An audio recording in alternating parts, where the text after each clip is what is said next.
লাগাইতে আছি।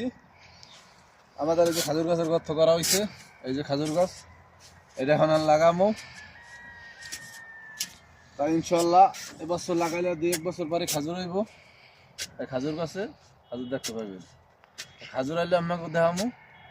আর হয়েছে দাঁড়ান এদিকে আর ওদিকে।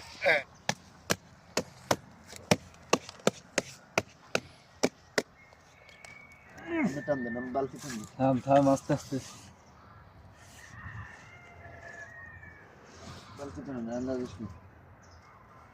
না এই যে পোক, এই পোকের কারণে খাজুর গাছ মরিয়ে যায়। অনেক সময় দেখা যায় ভালো ভালো খাজুর গাছ মরিয়ে গেছে, কোন কারণে মরে? এই যে পোকগুলো দেখা যায়, এই পোকগুলোর কারণে মরিয়ে যায়।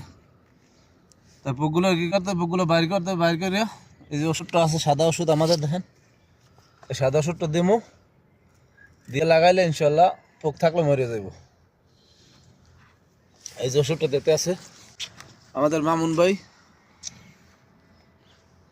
তাই এই ওষুধটা দিয়ে লাগাইলে ইনশাল্লাহ তারপর ঠিক হয়ে যাব। কারণ এই ওষুধের কারণেই গাছগুলো মরে যাইতেছে না দিলে। তা খাস গাছ লাগাইলে ওষুধগুলো সবাই দিয়ে লইবেন।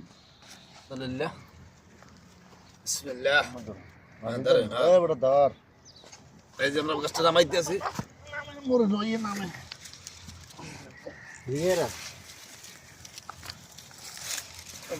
মাটি দে।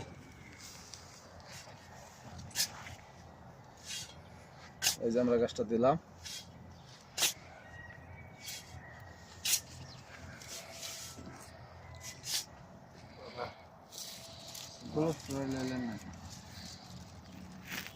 গাছ দেখেন এই যে গাছের করে মাটি দিয়ে দিতে আসি। মাটি দেওয়ার পর পানি দিয়ে দেবো।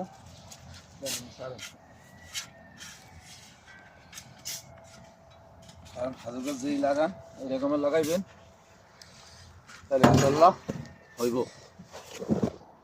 এই যে সারের মাটিগুলো দিয়ে দিলাম উপরে।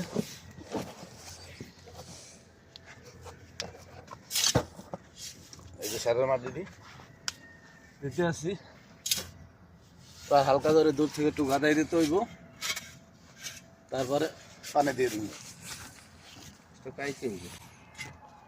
পাতা ঢুলে রয়েছে, গাছ কাইতে আনে, পাতাটা ঢুলে রয়েছে। আচ্ছা ঠিক আছে, পানি দেন, পানি দেন।